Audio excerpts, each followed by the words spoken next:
దానియేలు గ్రంథము 5వ అధ్యాయము 1 నుంచి 5 వచనాల వరకు చదువుకుందాం.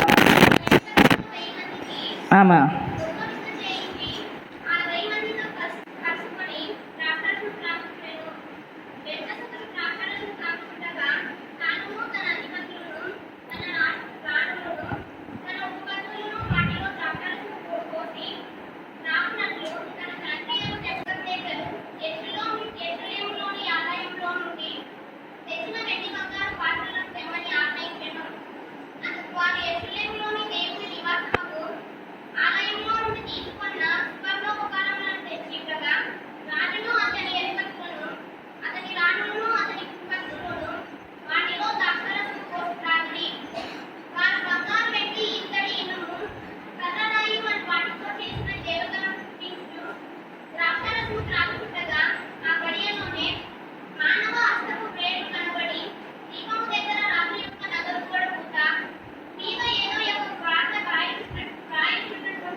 చాలు. ఒక చిన్న ప్రార్థన చేసుకుందాం. మమ్మల్ని మిక్కిలిగా ప్రేమిస్తున్న మా ప్రియ పరలోకపు తండ్రి, పరిశుద్ధుడా నీకు స్తోత్రం చెల్లించుకుంటున్నాము నాయన. ఈ పునరుత్థాన దినమందు ప్రభువా నీ మందిరాల్లో చేరి మిమ్మల్ని స్తుతించి ఆరాధించి గణపరుచుకునే భాగ్యమును మాకు ఇచ్చిన విధానాన్ని బట్టి నీకు స్తోత్రం. చదవబడిన లేఖన భాగాన్ని మీరు మాకు విరిచి వడ్డించి మీరు మహిమ పొందుమని, మానవ స్వరాన్ని మరుగుపరిచి దైవికమైనటువంటి స్వరంతో మీరు మాట్లాడమని యేసు శక్తి కలిగిన నామను బట్టి అడిగి వేడుకొంచున్నాము నా తండ్రి. హల్లెలూయా. ఈ దానియేలు గ్రంథము 5వ అధ్యాయంలో మొదటి వచనాన్ని ఒకసారి చదువుకుందాం. రాజగు బెల్షస్సరు తన అధిపతులలో 1000 మందికి గొప్ప విందు చేయించి ఆ 1000 మందితో కలుసుకొని ద్రాక్షారసము త్రాగుచుండెను. ఈ బెల్షస్సరు ఎవరు? బెల్షస్సరు ఎవరు? మనం ఆలోచన చేస్తే కనుక ఇక్కడ వాక్యానుసారంగా చూసుకుంటే నెబుకద్నెజరు తన కుమారుడైనటువంటి బెల్షస్సరు అని అంటారు.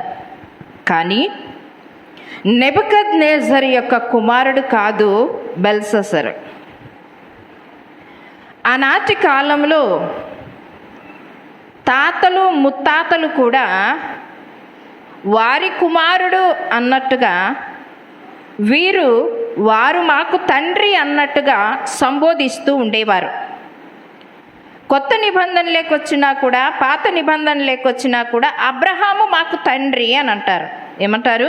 అబ్రహాము మాకు తండ్రి అని అంటారు. అంటే అది వారసత్వంగా ఆయనకు పుట్టినటువంటి వాడు కాదు, కానీ ఆ విధముగా పితరులను వారు తండ్రి అని సంబోధించేటువంటి వారు. పితరులను ఏం చేసేవారంట? తండ్రి అని సంబోధించేవారు. తాతగారు, అబ్బగారు, పెద్దమ్మగారు, పెదనాయన గారు అని ఇక్కడ సంబోధించలేదు. కానీ వాక్యానుసారంగా నా తండ్రి అయిన నెబుకద్నెజరు అని అంటారు, నా తండ్రి అయిన అబ్రహాము అని అంటారు.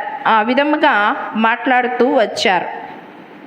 ఈ విధముగా ఇక్కడ బెల్షస్సరు ఏ విధముగా తనకు మనవడైతాడో మనము వాక్యానుసారంగా చూసుకోవడానికి ప్రయత్నం చేద్దాం. రాయించాను మీకు, దాని ప్రకారము చూడడానికి ప్రయత్నం చేయండి మీరు.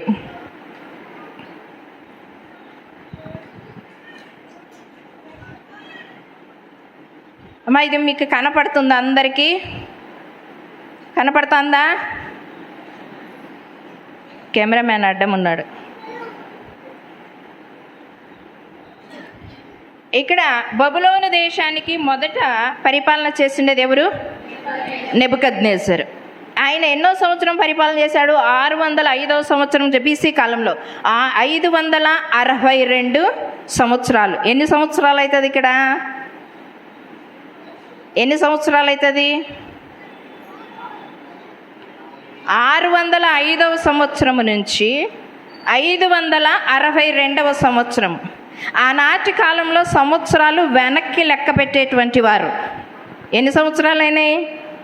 సెల్లులు ఉన్నాయి కదా అందరికీ. 43 45 ఎన్ని? 43 సంవత్సరాలు ఎవరు పరిపాలన చేశారు? నెబుకద్నెజరు. నెబుకద్నెజరు ఎవరి రాజ్యానికి పరిపాలన చేశాడు? బబులోను దేశానికి కదా. బబులోను దేశానికి రాజ్య పరిపాలన చేశాడు. ఈ బబులోను దేశము దేనికి సూచనగా ఉంది? బంగారుకు సూచనగా ఉంది. ఈయన పరిపాలన చేసిన ఎన్ని సంవత్సరాలంట? ఎన్ని సంవత్సరాలు? 43 సంవత్సరాలు. మొదటి రాజు ఎవరు బబులోను రాజ్యానికి? నెబుకద్నెజరు. లాస్ట్ రాజు ఎవరు అన్నా నేను? ఎవరు? బెల్షస్సర్. వారి మధ్యలో పరిపాలన చేసినటువంటి వారు కూడా 4 ఉన్నారు. వాళ్ళ పేర్లే ఇవన్నీ రాసిండేది నేను. దయచేసి ఇవన్నీ నేను నిఘంటు ఆధారంగా తీసుకొని ఇవన్నీ రాయడానికి ప్రయత్నం చేశాను. కొన్ని పుస్తకాలు కూడా సెర్చ్ చేశాను నేను. ఇతని కుమారుడు అయినటువంటి ఈవిల్ మెరోడాక్ అని అంటారు. అంటే మన బైబిల్ ప్రకారంగా చూసుకుంటే ఎవిల్మే రోదాకు అనేటువంటి వర్డ్ మనకి కనపడుతుంది. అది ఇర్మియా గ్రంథము 52వ అధ్యాయము 31వ వచనములో యెహోయాకీము పరిపాలనలో ఇది సంభవించినటువంటి మాటలు ఇవన్నీ. 2వ రాజుల గ్రంథము 25వ అధ్యాయము 27వ వచనంలో మీకు కనపడుతుంది. ఏమంటున్నారంటే ఎవిల్ మెరోడాక్ అని అంటారు. లేదా బైబిల్లో మనకు ముద్ర వేసిండేది ఏమి అని అంటే ఎవిల్మే రోదాకు అనేది కూడా అంటూ ఉంటారు. ఈయన పరిపాలన ఎవరి పరిపాలనలో ఈ పేరు బయటకు వచ్చిందంటే యెహోయాకీము అనేటువంటి రాజు పరిపాలనలో. యెహోయాకీము అనేటువంటి వాడు ఎక్కడ కనపడతాడు అంటే ఇర్మియా గ్రంథము 52వ అధ్యాయము 31వ వచనంలో మనకు కనపడుతుంది. 2వ రాజుల గ్రంథం 25వ అధ్యాయం 22వ వచనం. ఈ ఈవిల్ మెరోడాక్ ఎవరు అని అంటే నెబుకద్నెజరు యొక్క కుమారుడు. నెబుకద్నెజరు యొక్క కుమారుడు. ఇతని పరిపాలన కేవలం 2 సంవత్సరాలు మాత్రమే ఉండింది. ఇతని పరిపాలన కేవలము 2 సంవత్సరాలు మాత్రమే ఉండింది. ఎప్పుడు అంటే 562వ సంవత్సరము నుంచి 560వ సంవత్సరం వరకు కేవలం 2 సంవత్సరాలు మాత్రమే పరిపాలన చేశాడు. ఎందుకు నెబుకద్నెజరు 43 సంవత్సరాలు పరిపాలన చేసిన తర్వాత తన కుమారుడైనటువంటి ఈవిల్ మెరోడాక్ ఎందుకు 2 సంవత్సరాలే పరిపాలన చేశాడు అని అంటే దానికి కారణం ఉంది. ఏమిటా కారణం అని అంటే ఈ నెబుకద్నెజరు యొక్క కుమార్తె ఉంటుంది ఆయనకి. ఆ కుమార్తె భర్త ఏం చేస్తాడంటే ఈ ఈవిల్ మెరోడాక్ను చంపేస్తాడు. చంపేసిన తర్వాత ఆ సింహాసనాన్ని ఈ నెబుకద్నెజరు యొక్క అల్లుడు సింహాసనాన్ని ఎక్కుతాడు. అర్థమైందా ఇంతవరకు? నెబుకద్నెజరు 43 సంవత్సరాలు పరిపాలన చేశాడు. తర్వాత అతని కుమారుడు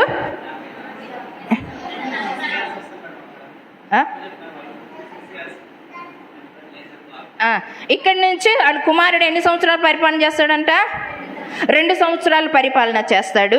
ఈ సంవత్సరాలు కొన్నిసార్లు మనం చూసినట్లయితే కనుక నిఘంటువులో ఈ ఇయర్స్, తర్వాత కొన్ని పుస్తకాలలో ఈ ఇయర్స్ ఏమవుతుందంటే అటు ఇటుగా 2-3 సంవత్సరాలు తేడా చూపిస్తూ ఉన్నారు. మరి ఎందుకో అర్థం కాలేదు. కానీ బైబిల్ నిఘంటువులో ఈ మాత్రముగా ఉన్నాయి.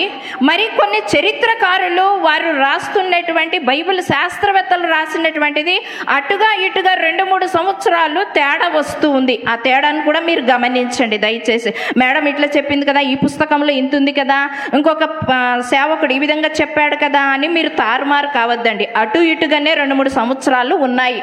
తర్వాత నెబుకద్నెజరు కుమారుడు ఈవిల్ మెరోడాక్ అని అంటారు. తర్వాత బైబిల్లో చూస్తే ఎవిల్ మెరోదాకు చదివినారా? ఎవిల్ మెరోదాకు అని అంటారు. ఇతని పరిపాలన ఎన్ని సంవత్సరాలు ఉందంట? 2 సంవత్సరాలు. తర్వాత నెబుకద్నెజరు అల్లుడు అంటే తన కుమార్తె భర్త పేరు నెరిగ్లాసర్. ఏమంట? నెరిగ్లాసర్. ఇతను 559 సంవత్సరం నుంచి 556 సంవత్సరాలు. ఇతను కూడా ఎన్ని సంవత్సరాలు పరిపాలన చేశాడంట? 3 సంవత్సరాలు మాత్రమే పరిపాలన చేశాడు. ఇతను 3 సంవత్సరాలు పరిపాలన చేసిన తర్వాత మరలా ఇంకొక కుమార్తె భర్త పరిపాలన చేస్తాడు. అంటే రెండవ అల్లుడు, నెబుకద్నెజర్ యొక్క రెండవ అల్లుడు పరిపాలన చేస్తారు. అతని పేరు నెబోనిడస్. ఏం పేరంట? నెబోనిడస్. ఈ చార్ట్ ఇట్లే ఉంటుంది, మళ్ళీ మీరు చూసుకొని రాసుకోవడానికి ప్రయత్నం చేయండి, తొందరపడొద్దండి. ఏమంటున్నాడు? దీన్ని ఏం తుడచని కార్డ్బోర్డ్ కాదు కదా, దీన్ని తుడచడానికి నేను కదా. ఎవరంట? రెండవ అల్లుని పేరేం పేరంట? నెబోనిడస్. నెబోనిడస్ పరిపాలన చేస్తాడు. తరువాత అతని కుమారుడైనటువంటి బెల్షస్సరు కూడా పరిపాలన చేస్తాడు. ఈ మూడోసారి వచ్చేసరికి ఇద్దరు పరిపాలన చేస్తారు. ఎవరు అంట? తండ్రి కుమారుడు. ఎవరు తండ్రి పేరు? నెబోనిడస్. కుమారుని పేరు ఏం పేరంట? బెల్షస్సర్. ఇప్పుడు బెల్షస్సర్ నెబుకద్నెజర్కి ఏమవుతాడు? మనవడైతాడు. ఇతడు నెబోనిడస్ అల్లుడు, నెరిగ్లాసర్ అల్లుడు. నెరిగ్లాసర్ అల్లుడు. తర్వాత ఇక్కడ నెబోనిడస్ అల్లుడు. వీళ్ళిద్దరు అల్లుండ్లే, పెద్ద చిన్న అన్నదమ్ములు మాత్రమే. వీరు అన్నదమ్ములు. నెబోనిడస్ కొడుకు ఎవరు? బెల్షస్సర్. ఇప్పుడు నెబుకద్నెజర్కి బెల్షస్సర్ ఏమవుతాడు? మనవడైతాడు, అబ్బాయితాడు ఇతను కదా, అబ్బాయితాడు, మనవడైతాడు. కానీ ఇతని కుమారుడి పరిపాలన 15 సంవత్సరాలు 2 సంవత్సరాలు. ఇతను నెబోనిడస్ 15 సంవత్సరాలు, బెల్షస్సరు తర్వాత 2 సంవత్సరాల పరిపాలన కొనసాగిస్తాడు. ఈ సంవత్సరాలని ఈ నెబుకద్నెజరు ఈ మనవని వరకు బబులోను సామ్రాజ్యంలో వీరి పరిపాలన కొనసాగించబడింది. బబులోను సామ్రాజ్యము దేనికి సూచనగా ఉంది? బంగారుకి సూచనగా ఉంది. తరువాత పరిపాలన ఎవరు వస్తుంది? మాదీయులు, పారసీకులు కదా.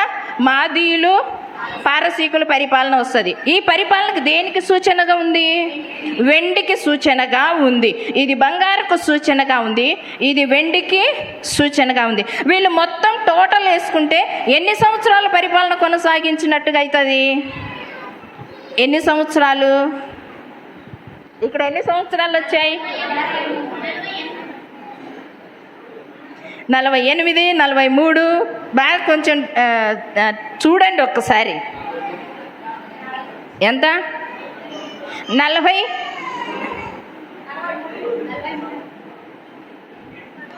మీకు చెప్పే కంటే నేనే చూసుకునేది మేలేం. 43 సంవత్సరాలు. ఇక్కడ 2 సంవత్సరాలు. ఎంత? 45 సంవత్సరాలు. 45, 48. 48 ఇదొక 15, ఇదొక 2, 17. 48, 17, 65. 65 సంవత్సరాల పరిపాలన. బబులోను పరిపాలనలో మన ఏదంట బంగారుకు సూచన అయినటువంటి పరిపాలన ఎన్ని సంవత్సరాల పరిపాలన కొనసాగించాడు? 65 సంవత్సరాలు పట్టింది. చాలు పన్నన. ఎన్ని సంవత్సరాలు పట్టిందంట? 65 సంవత్సరాల పరిపాలన పెట్టింది. లాస్ట్లో బెల్షస్సరు పరిపాలన కొనసాగుతూ ఉంది. వినండి, బెల్షస్సరు పరిపాలన కొనసాగుంది. ఈ బెల్షస్సరు నెబుకద్నెజర్కి ఏమవుతాడన్నాను? మనవడైతాడు. ఈ మనవడైనటువంటి బెల్షస్సరు పరిపాలన కొనసాగిస్తూ ఉండేటప్పుడు తండ్రి పరిపాలన చేస్తున్నాడు, కుమారుడు పరిపాలన చేస్తూ ఉన్నాడు. తండ్రి పరిపాలన చేస్తున్నాడు, కుమారుడు పరిపాలన చేస్తున్నాడు. తండ్రి పేరు ఏం పేరు? నెబోనిడస్. ఏం పేరంట? నెబోనిడస్. ఈ నెబోనిడస్ ఏం చేస్తున్నాడు తెలుసా? ఆయన యుద్ధము చేస్తూ ఉన్నాడు. ఎవరితో తెలుసా? మాదీయులతో యుద్ధం చేస్తూ ఉంటే ఈ బెల్షస్సరు ఏం చేశాడు తెలుసా? నెబుకద్నెజరు రాజు కట్టించినటువంటి కోటలో విందు చేసుకుంటున్నాడంట. తండ్రి ఏం చేస్తున్నాడు? మాదీయులతో యుద్ధం చేస్తూ ఉన్నాడు. అక్కడ మాదీయులతో యుద్ధం చేస్తుంటే ఇతను కూడా తన కుమారుడు పోయి తనతో సహకరించవలసినటువంటి వాడు. అక్కడ ఉన్నటువంటి 1000 మంది ఎవరెవరంట? అధిపతులు ఉన్నారంట, రాజులు ఉన్నారంట, రాణులు ఉన్నారంట, ఉపపత్నులు ఉన్నారంట. చదవండి అది. బెల్షస్సరు ద్రాక్షారసము త్రాగుచుండగా ఏమంట? తానును తన అధిపతులను తన రాణులను తన ఉపపత్నులను వాటిలో ద్రాక్షారసము పోసినట్లు. వేటిలో ద్రాక్షారసము? వేటిలో పోసుకొని తాగుతున్నారంట. ఈ బెల్షస్సరు, బాగా వినండి, తల పైకెత్తి చూడండి, ఎవరు ఇంక బైబిల్ చూడొద్దు, నా వైపే చూడండి. ఏమంటే బెల్షస్సరు పరిపాలన చేస్తూ ఉండేటప్పుడు తండ్రి నెబుకద్నెజరు మాదీయులతో ఏం చేస్తున్నాడంట? అక్కడ నేనేం చెప్పాను, యుద్ధం చేస్తూ ఉన్నాడు. ఇతను ఏం చేస్తున్నాడంట? 1000 మంది కలిసి విందు చేసుకుంటున్నారు. ఆ విందు కూడా ఏం చేస్తున్నారంట? ద్రాక్ష రసము, మత్తు పదార్థాన్ని వాళ్ళు ఏం చేస్తున్నారంట? తాగుతున్నారు. ఆ మత్తు పదార్థము తాగేటప్పుడు కూడా కేవలము రాజుల యొక్క చట్ట ప్రకారం మనం చూసినట్లయితే కనుక కేవలం రాజులు మాత్రమే ఆ విందు చేసుకోవాలి, కానీ రాణులు అంటే స్త్రీలు అందులో ప్రవేశించకూడదు. ఆ స్త్రీలు ప్రవేశించినారంటే అక్కడ పాపమే సంభవిస్తుంది. కనుక అక్కడ ఏం జరిగిందంటే బబులోను సామ్రాజ్యములో బెల్షస్సరు పరిపాలనలో తన 1000 మందికి ఆ విందు చేయించినప్పుడంట తన యొక్క ఆలోచన ఏమంటే అక్కడ తండ్రి మాదీయులతో యుద్ధం చేస్తుండేటప్పుడు తిరిగి మరలా బబులోను సామ్రాజ్యంలోకి వచ్చి ఎక్కడ ఒత్తిడి చేసి ఎక్కడ యుద్ధం చేస్తారో అనేటువంటి భయము లేకుండా అతడు ఏం చేస్తున్నాడంటే విచ్చలవిడిగా తాగుతూ ఉన్నాడంట. మరి అతనికున్న ధైర్యం ఏమి? ఏదో ఒక ధైర్యం లేనిది ఎవ్వరు ఆ విధంగా ఉండరు కదా. ఎందుకు ఆ ధైర్యము అని అంటే నెబుకద్నెజరు పరిపాలన చేసేటప్పుడు ఆ బబులోను సామ్రాజ్యానికి ఒక ప్రాకారాన్ని కట్టాడు. బాగా వినండి, మీరేం చేశాడంట? ప్రాకారాన్ని కట్టాడు. ఆ ప్రాకారము చుట్టూ ఎంత ఉందంట తెలుసా? మనం ఆలోచన చేస్తే 42 మైళ్ళ దూరం ఉందంట. 42 మైళ్ళు కలిగినటువంటి చుట్టూ ప్రాకారము ఉంది అని అంటున్నాడు. ఆ ప్రాకారాన్ని కూడా ఇనుప గడియలతోనే కట్టినట్టుగా మనము లేఖనంలో చూస్తూ ఉన్నాం.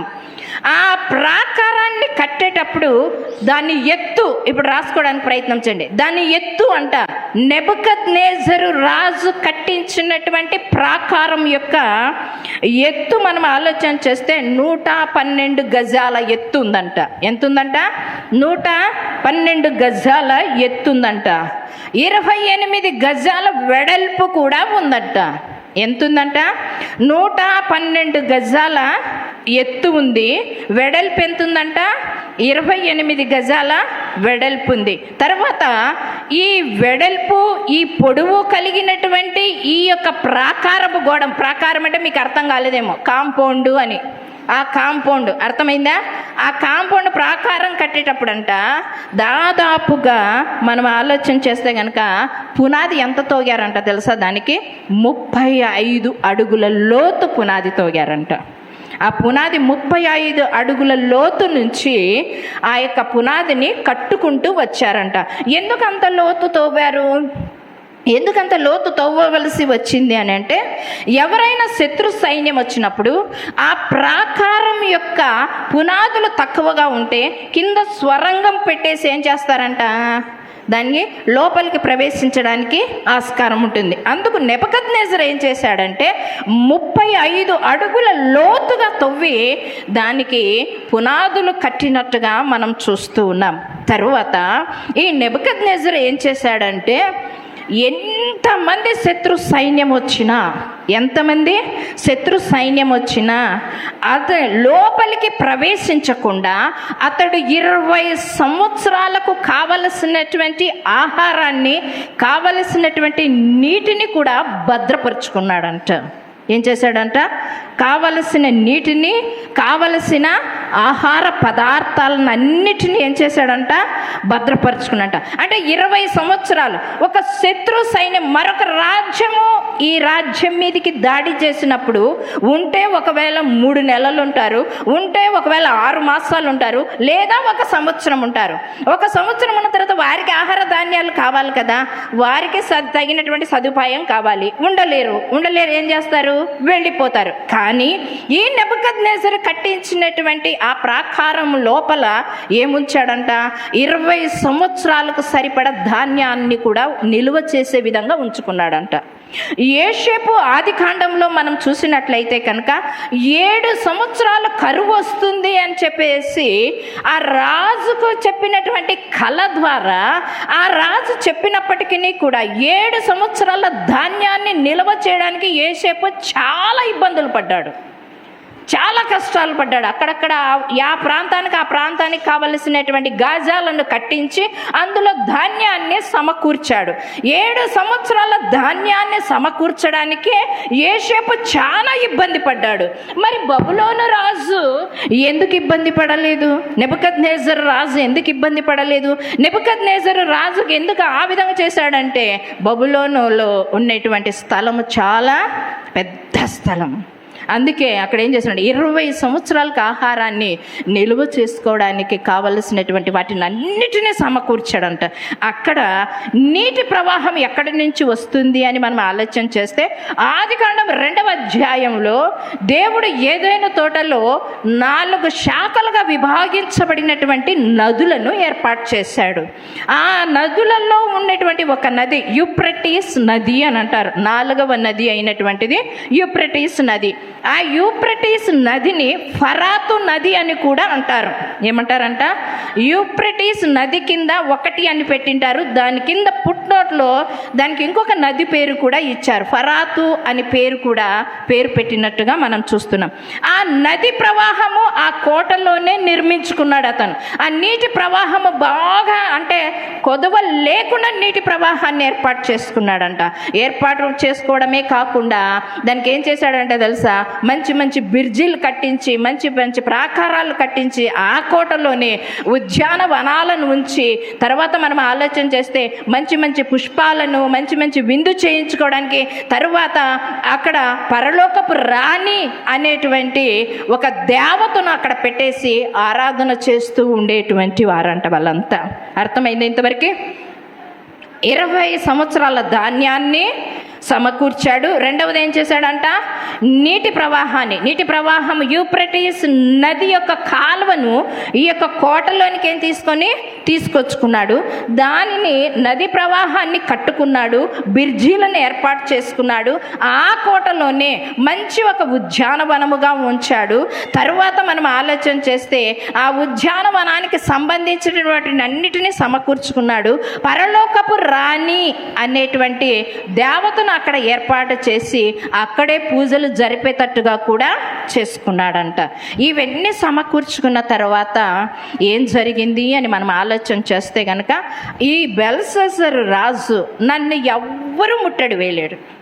ఎందుకంటే మా తాతగారు మా అబ్బగారు మంచి ప్రాకారాన్ని కట్టారు. ఆ ప్రాకారాన్ని దాటుకొని శత్రు సైన్యం లోపలికి రాలేడు అనేటువంటి వాడు. మా దీనితో నెబుకద్నెజరు అక్కడ యుద్ధం చేస్తున్నాడు. ఇక్కడ చూసినట్లయితే బెల్షస్సరు నెబుకద్నెజరు కట్టించినటువంటి కోటలోకి వచ్చి ఆ కోటలో ఇతడు విందు చేసుకుంటున్నాడు. కానీ విందు చేసుకుంటున్నాడే కానీ 3 నెలల నుంచి పారసీక రాజు వచ్చి ముట్టడి వేశాడు అక్కడ చుట్టూ ఉన్న ప్రాకారానికి. ఆ చుట్టూన్న ప్రాకారానికి ఎన్ని నెలలంట? 3 నెలల నుంచి చూస్తున్నాడంట. 3 నెలల నుంచి లోపలికి ప్రవేశించడానికి ప్రయత్నం చేసినప్పుడు ఇక్కడ పారసీక రాజు ఏం చేశాడో తెలుసా, ఆ ప్రాకారం లోపలికి పోవడానికి ఈ యూఫ్రటీస్ నది ప్రవాహము జరుగుతూ ఉంటే ఆ ప్రవాహము ఆ నీటి కాలువ కింద సొరంగాన్ని ఏర్పాటు చేశాడంట. ఏర్పాటు చేసి ఆ నీటి ప్రవాహాన్ని మరొక పక్కకు తొలగించేసి కింద సొరంగాన్ని ఏర్పాటు చేసి అందులో ప్రవేశించడం కోసం ఒకరోజు ప్రయత్నం చేస్తూ ఉన్నాడు. ఆ ప్రయత్నం చేసేటప్పుడు జరిగిన సంఘటన ఇది. ఇప్పుడు బెల్షస్సరు ఏం చేస్తున్నాడు, లోపల తండ్రి తన అబ్బగారు కట్టించినటువంటి కట్టడంలో నాకు భద్రత ఉంది, నాకు ప్రాణహాని లేదు, శత్రువు వచ్చి నన్ను ముట్టడి చేయలేడు, శత్రువు వచ్చి నాతో యుద్ధము చేయలేడు అని ధీమా కలిగినటువంటి ఈ బెల్షస్సరు అధిపతులతోనూ రాణులతోనూ ఉపపత్నులతోనూ కలిసి ద్రాక్షారసము త్రాగుచున్నాడంట. ద్రాక్షారసము స్త్రీలతో కలిసి రాజులు తాగకూడదు అనేటువంటి చట్టము కూడా ఉంది.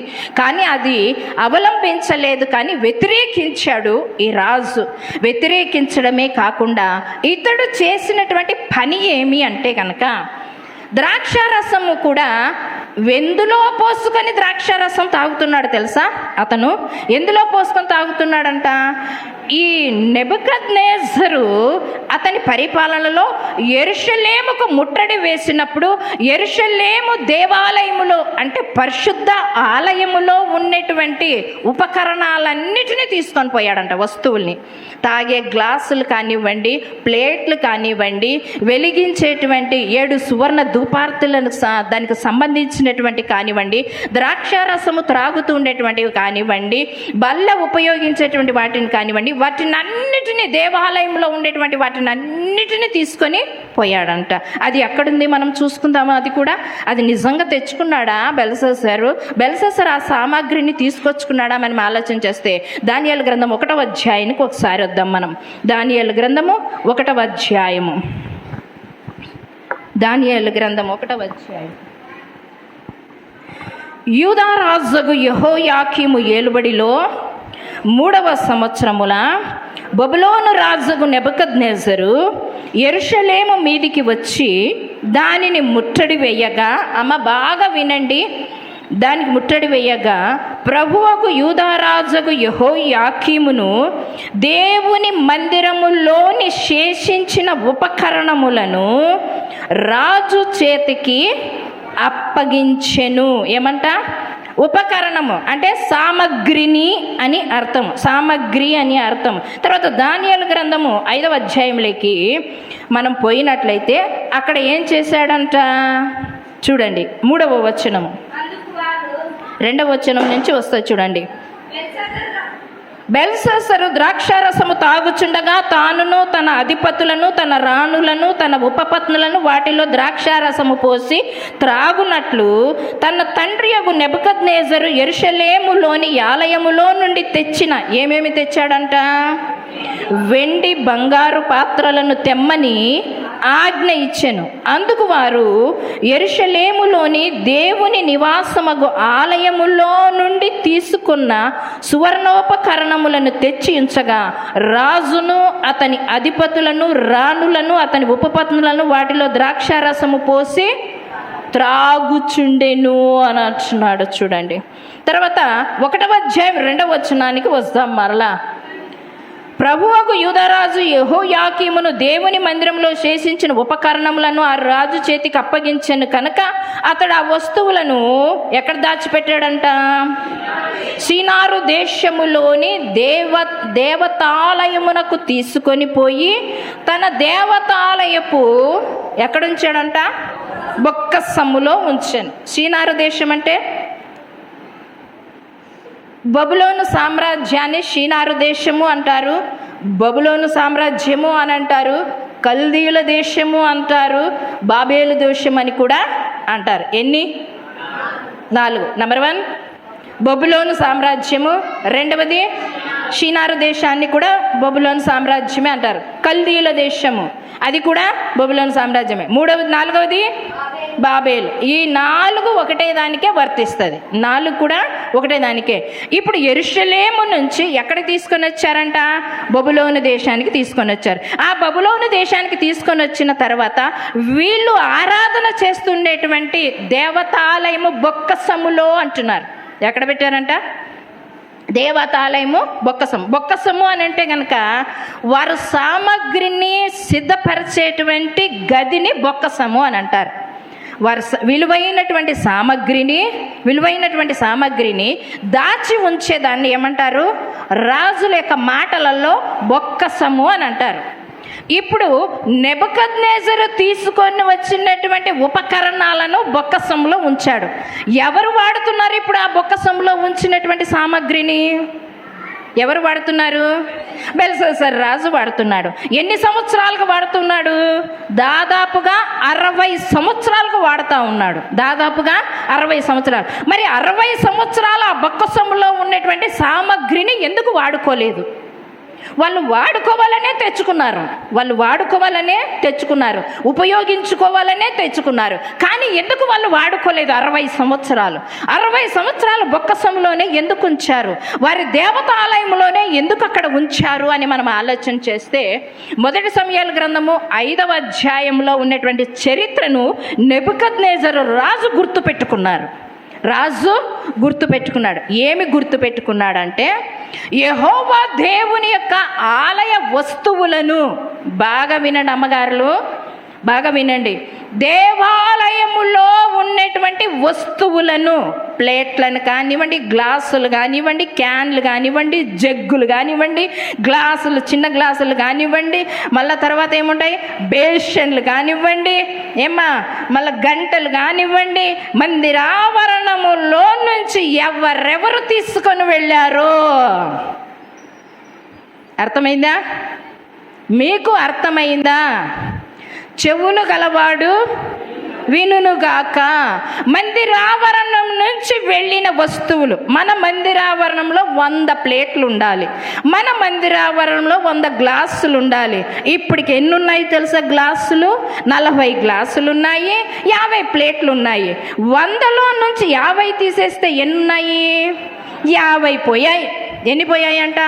50 పోయాయి. మహానుభావులు ఎవరు తీసుకున్నారో, ఎవరు తీసుకెళ్లారో తెలియదు, కానీ అవి తీసుకొని వెళ్ళినటువంటి వారికి వాక్యం చెప్తూ ఉండేటువంటిది ఇది. బాగా గమనించండి మీరు. బేషన్లు ఎన్ని పోయినాయి, క్యాన్లు ఎన్ని పోయినాయి, ఫ్యాన్లు ఎన్ని పోయినాయి, తర్వాత ఏవో లైట్లు మోసుకొని పోతారు చూడండి, అవి ఎక్కడ పోయినాయి, మిక్సీలు ఎక్కడికి పోయినాయి, ఇవన్నీ ఎక్కడ పోయినాయి? మందిరావరణంలో నుంచి. మనల్ని కాదని దొంగలు ఎట్లా వస్తారు బయట నుంచి లోపలికి?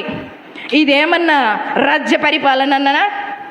శత్రు సైన్యం రావడానికి రాజ్య పరిపాలననా ఇది? శత్రువు వచ్చి దొంగిలించి తీసుకొని వెళ్ళాడు అనేది సాతాను యొక్క ఆలోచనలు కలిగినటువంటి, సాతాను యొక్క క్రియలు జరిగించినటువంటి పని ఇది. అవునా? నిజమే. ఇక్కడ చూసినట్లయితే యెరూషలేములో నుంచి తీసుకొని వచ్చినటువంటి వెండి పాత్రలను నెబుకద్నెజరు వాడుకోవడానికి భయపడ్డాడు. 60 సంవత్సరాలు వాటిని దాచిపెట్టాడే తప్పితే వాటిని వెలితికి తీసి వాడుకోవడానికి చాలా భయపడ్డాడు.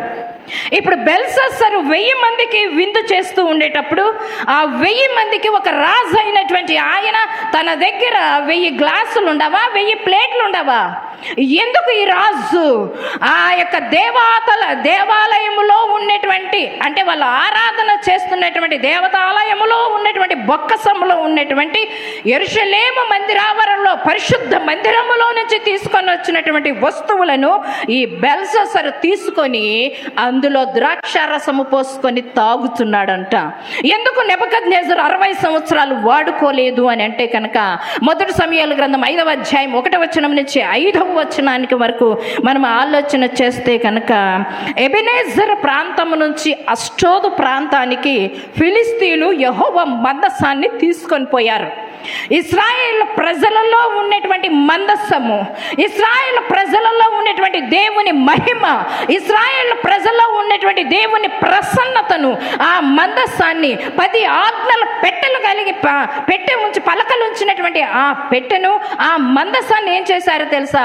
ఇశ్రాయేలీలో నుంచి శత్రువైనటువంటి ఫిలిస్తీయులు తీసుకొని అష్టోదు ప్రాంతంలో ఉంచారంట. ఆ అష్టోదు ప్రాంతంలో కూడా ఏం చేశారో తెలుసా? వాళ్ళ ఇళ్లల్లో పెట్టుకోవడానికి భయపడ్డారు, వారి స్థలంలో పెట్టుకోవడానికి భయపడ్డారు, వారి ప్రాంతంలో పెట్టుకోవడానికి భయపడ్డారు. కానీ వారు సేవిస్తూ ఉన్నటువంటి దాగోను యొక్క దేవత గుడిలో పెట్టుకోవడానికి ప్రయత్నం చేశారు. ఇది కూడా ఒక దేవత కదా, ఇది కూడా ఒక దేవుడు కదా అని చెప్పేసి ఆ మందసాన్ని తీసుకొని పోయి వారు ఆరాధన చేస్తూ ఉండేటువంటి దాగోను యొక్క దేవత దాని పక్కనే ఈ మందసాన్ని పెట్టారంట. పెట్టిన తర్వాత జరిగిన సంఘటన ఏం జరిగిందో మీకు ఇంతకుముందు 2-3 సార్లు మీకు చెప్పాను. ఏం జరిగింది అక్కడ? ప్రాతకాలమందు దాగోను యొక్క దేవతను ఆరాధన చేసేటువంటి పూజారులు ఆ దాగోను దేవత గుడి దగ్గరికి వచ్చి ఆ తలుపు గడియలు తీయగానే దాగోను దేవత ఎక్కడ పడిందంట? మందసము ఎదురుగా పడిందంట. మందసం ఎదురుగా బోర్లా పడిందంట. మందసంలో ఎంత మహిమ ఉందో, మందసంలో ఎంత శక్తి ఉందో, మందసంలో ఎంత ప్రభావం ఉందో, మందసంలో దేవునికి ఇష్టమైనటువంటి 10 ఆజ్ఞలు ఏ విధముగా ఉన్నాయో, దేవునికి సూచనగా ఉన్నటువంటి ఆ మందసాన్ని కేవలం ఉలకను పలకనటువంటి దాగోను దేవత దగ్గర పెట్టినప్పుడు, ఉలకని పలకని దేవత, కథలు లేనటువంటి దేవత, దేవుని మహిమ కలిగినటువంటి మందసం ఎదురుగా బోర్లా పడిందంట. దేవునికి స్తోత్రం, హల్లెలూయా. ఆ బోర్ల పడిన తర్వాత అయ్యో దాగోను దేవత బోర్ల పడింది అని ఆ పూజారులంతా కలిసి ఆ దాగోను యొక్క దేవతను తీసుకొని మరలా దేవుని మందసము పక్కన పెట్టారంట. మరలా మందసము పక్కన పెట్టినప్పుడు మరలా ఆ రోజు ఏమేమి ప్రయత్నాలు చేశాడో, ఏమేమి పూజలు చేశాడో, ఏమేమి టెంకాయలు కొట్టాడో తెలియదు, కానీ అంతా చేసి మరలా గడియలు వేసుకొని వెళ్ళిపోయాడు. వెళ్ళిపోయిన తర్వాత ఒక మీటింగ్ని ఏర్పాటు చేశాడు. ఏర్పాటు చేసిన ఆ మీటింగ్లో అనుకుంటున్నాడు, రే మందసాన్ని తీసుకొని వచ్చి అష్టోద ప్రాంతం నుంచి ఎబినేరు ప్రాంతానికి తీసుకొని వచ్చిన తర్వాత ఇక్కడ చూసినట్లయితే ఏం జరిగిందంట, దాగోను దేవత గుడిలో పెట్టాము. ఆ దేవతకు ఒక గుడి కడదాము, ఆ మందసాన్ని గుడి కడదామని మనం అనుకున్నాము. కానీ ఈరోజు జరిగిన సంఘటన ఇది. ఎదురుగా దాగోను దేవత బోర్లా పడి ఉంది. మరి రేపేమి సంభవిస్తుందో ఏమో అని అనుకొని మరలా మరుసటి రోజుకు పోయినప్పుడు ఏం జరిగిందంట, అక్కడ మనం ఆలోచన చేస్తే 2 అరిచేతులు, తల ఏమైపోయిందంట, తల నరికి వేయబడింది. 2 అరిచేతులు గడప మీద పడ్డాయంట. ఎక్కడ పడ్డాయి అవి? తల ఎక్కడ పడింది? దేవుని మందసము దగ్గర. 2 చేతులు ఎక్కడ పడ్డాయంట? గడప మీద పడ్డాయంట. బాగా ఆలోచన. దాన్ని చూసిన వెంటనే అక్కడ ఉన్నటువంటి ఫిలిస్తీన్లు గజ్జ గజ్జ గజ్జ గజ్జ గజ్జ గజ్జ వణికిపోయారు. దాన్ని చూసిన వెంటనే ఒకసారి ఆలోచించండి. అంతవరకు ఫిలిస్తీన్లకి ఆ దాగోను దేవత మాట్లాడలేదు. అంతవరకు ఫిలిస్తీన్లకి దాగోను దేవత వాకిలి బయటికి కూడా రాలేదు. అంతవరకు దాగోను దేవత వాళ్ళకు ఉలికినట్టుగా, పలికినట్లుగా, మాట్లాడినట్టుగా, కళ్ళు తెరిచినట్టుగా, వినినట్టుగా లేదు. కానీ మందసం ఎప్పుడైతే పోయిందో, మందసాన్ని ఎక్కడైతే ఉంచారో అదే లేచి ఏం చేసిందంట, వినని విగ్రహము, మాట్లాడని విగ్రహము, చూడని విగ్రహము, కదలేని విగ్రహము దేవుని మహిమ అక్కడి నుంచి కదిలించేటట్టుగా చేసిందంట. దేవునికి స్తోత్రం, హల్లెలూయా. ఆ విధంగా జరిగిండేది. నెబుకద్నెజరు చరిత్ర చదివాడు. యెరూషలేములో పరిశుద్ధాలయములో ఉన్నటువంటి వస్తువులను వాడుకోవడానికి అర్హులము కాదు. కేవలము మందిరావరణానికి మాత్రమే అవి ఉపయోగపడాలి. మందిరావరణానికి మాత్రమే వినియోగించుకోవాలి. మందిరావరణంలో ఉన్న వస్తువులు కేవలం ఒక లైట్ కదా, లేకపోతే ఒక పప్పు కదా, ఒక ఉప్పు కదా అని చెప్పేసి నువ్వు ఉప్పు ప్యాకెట్ కానీ, పప్పు ప్యాకెట్ కానీ, పసుపు ప్యాకెట్ కానీ మందిరావరణం నుంచి తీసుకొని వెళ్ళావా? దాగోను దేవత పరిస్థితి ఏమైంది? అందుకే 60 సంవత్సరాలు నెబుకద్నెజరు ఆ యొక్క వాటిని వాడుకోలేదు. ఇతడు తాగి మత్తుడై ఏం చేస్తున్నాడు తెలుసా? దేవునికి వ్యతిరేకమైన పని చేస్తూ ఉన్నాడు. ఆ దేవునికి వ్యతిరేకమైనటువంటి పని చేస్తూ ఏం చేస్తున్నాడు తెలుసా? దాంట్లోనికి ఏం చేశాడంట, ద్రాక్ష రసము పోసి తాగుతున్నాడంట. తాగుతూ మరల ఇంకొక పని చేశాడు. ఏం పని చేశాడు తెలుసా? నంబర్ 1, రాణులతో కలిసి ద్రాక్షారసం తాగడం తప్పు. నంబర్ 2, దేవుని ఆలయంలో తీసుకొని వచ్చినటువంటి సామగ్రిలోకి ద్రాక్షారసం పోసుకొని తాగుతున్నాడు. నంబర్ 2. నంబర్ 3 ఏం చేస్తున్నాడు తెలుసా? అతను రాగి, వెండి, ఇత్తడి, ఇనుము, మొద్దు కలిసినటువంటి వాటితో తయారు చేసినటువంటి దేవతల ముందర స్తుతి ఆరాధన చేస్తున్నాడంట. ఒక్కసారి జ్ఞాపకం చేసుకోండి. అతడు తాగుడి మత్తుగా అక్కడ చెయ్యరాని పాపం అంటూ లేదంట. పాపాన్ని అంతా చేస్తున్నాడంట. చెయ్యరాని పాపం అక్కడ రాణులు చేస్తున్నారు, రాజులు చేస్తున్నారు, అధిపతులు చేస్తున్నారు, ఉపపత్నులు చేస్తున్నారు. చెయ్యడమే కాకుండా ఆ మత్తులో ఎవరికైతే ఆరాధన చేయకూడదో, ఎవరికైతే సాగిల పడకూడదో, ఎవరికైతే నమస్కరించకూడదో వాటికి ఏం చేస్తున్నారంట? నమస్కరిస్తున్నాడంట. ఇది ఎంత తప్పు ఒకసారి ఆలోచించండి. బెల్షస్సర్ కాలంలో జరుగుతూ ఉండే సంఘటన ఇది. ఆ రాజు కాలంలో జరుగుతూ ఉన్న సంఘటన ఇది. దేవుని మందిరావరణంలో ఉండేటువంటి సామాగ్రిని తీసుకొని రావడము తప్పు, వాటిని ఉపయోగించుకోవడం తప్పు, వాటిలో మరలా ద్రాక్షారసం మత్తు పదార్థాన్ని పోసి తాగడము తప్పు. అది తాగి కూడా విగ్రహారాధనకు బలి అయినటువంటి వారుగా కూడా చూస్తూ ఉన్నాము.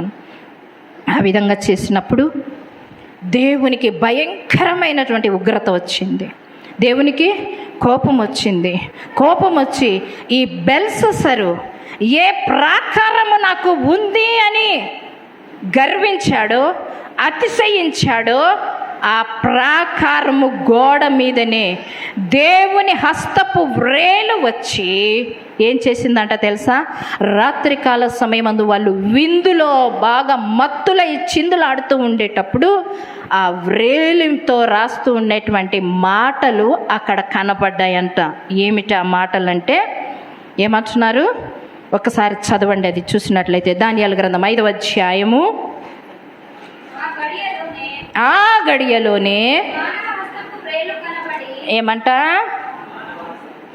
మానవ హస్తపు వ్రేలు కనపడి దీపము దగ్గర రాజు యొక్క ఎక్కడంట?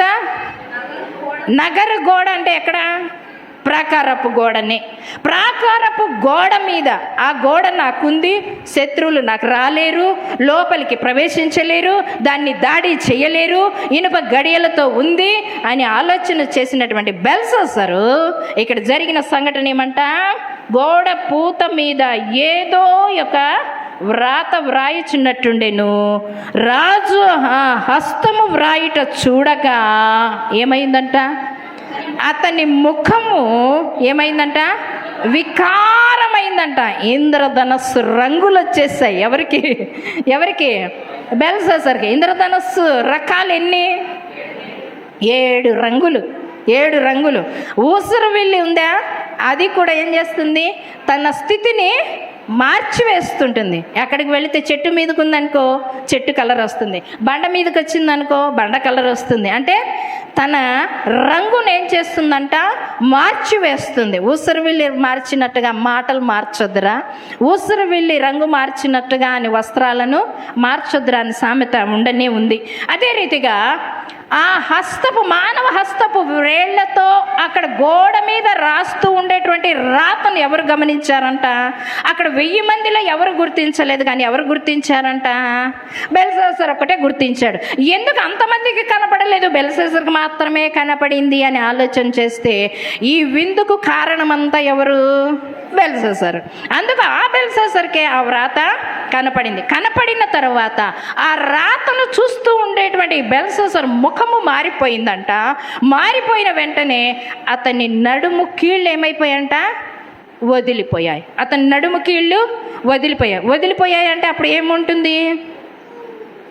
ఏముంటుంది? అస్థిపంజరం వ్రేలాడుతున్నట్టుగా వ్రేలాడుతూ ఉంటారు. ఎక్కడి నుంచి?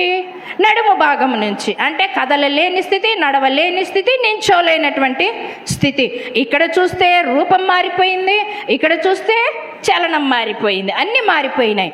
మారిపోయి భయము పుట్టుకుందంట. భయము పుట్టుకున్న వెంటనే ఏం చేశాడో తెలుసా? ఏమి రాయబడింది అని చూసేసరికి చూడండి, అక్కడ చదువుమా. అతని ముఖము వికారమాయను, అతని మనస్సునందు కలవరపడగా అతని నడుము కీళ్ళు వదిలి అతని మోకాళ్ళు గడగడా వణుకుచ్చు. ఏమంట? జాక్సన్ ఏదో పేరుంది చూడు, అతని పేరు మైకేల్ జాక్సన్ డ్యాన్స్ వేస్తాడు ఒకసారి పాట పాడుకుంటూ. మీరు చూసారా? పాప్డాక్స్ మోకాళ్ళు ఇట్లా ఇట్లా ఇట్లా ఇట్లా ఇట్లా తిప్పుతాడు చూడండి. ఆ విధంగా అయిపోయాడంట. ఎవరు? బెల్షస్సర్ రాజు. అంటే అతన్ని ఊరికే మీకు ఉదాహరణ తీసుకొని వచ్చాడు, కానీ అతను పాట పాడుతూ ఉండేటప్పుడు తన శరీరంలో ఉన్న ప్రతి అవయము కదులుతుంది, ప్రతి కీలు కదులుతుంది. ఆ విధంగా మంచి డ్యాన్స్ వేస్తాడు అతను. మంచి సింగర్ కూడా అతను కదా, మంచి డ్యాన్సర్ ప్లస్ మంచి సింగరు. కానీ అతను పాట పాడుతూ తన్మయుడై తన అవయవాలన్నీ కదిలిస్తే ఇతడు ఏం చేశాడు? దేవుని భయము వలన ఇతనికి కీళ్ళు ఏమైపోయాయంట? కదిలిపోయాయి కదా. ఇతని కీళ్ళు నడుములు వదిలిపోయాయి. దేవుని భయము. ఒక రాజుకు భయం వచ్చింది. మరి సామాన్య మానవురాలికి నీకు దేవుని మందిరావరంలో ఉపయోగించుకునేటువంటి సామగ్రిని చూసినప్పుడు అంత భయం పుట్టడం లేదా? భయం పుట్టడం లేదా? భయం పుట్టడం లేదా? 50 గ్లాసులు ఎక్కడ పోయినాయి? 50 ప్లేట్లు ఎక్కడికి పోయినాయి? లైట్లు ఎక్కడ పోయినాయి? బేషన్లు ఎక్కడ పోయినాయి? గంటలు ఎక్కడ పోయినాయి? ఏదో రాజు వచ్చి బొక్కసంలో పెట్టాడా? ఒక్కసారి ఉదయకాల సమయమందు పొరపాటున మనం తీసుకొని వెళ్ళి ఇళ్లలో పెట్టుకుంటే దాన్ని దయచేసి మందిరావరణానికి తీసుకొని రండి. మీకు చేతులెత్తి జోడిస్తున్నాను. ఎవ్వరు కూడా దేవుని సామగ్రిని వాడుకోవద్దు, తీసుకొని వెళ్ళొద్దండి. మీ ఇంటికి ఉపయోగించుకోవద్దండి. మీ ఇంటికి ఉపయోగించుకునే అర్హత మనకు లేదు. దేవుని మందిరావరణంలోకి తీసుకొని వచ్చినటువంటి బెల్షస్సరు ఏమైపోయాడో చూడండి. అతడు ఆ రాత్రి కాల సమయమందే చనిపోయాడు. రాత్రే ముగించింది తన జీవితము, రాత్రే ముగించింది తన ప్రాణము. ఆ రాజ్య పరిపాలన అంతమైపోయింది.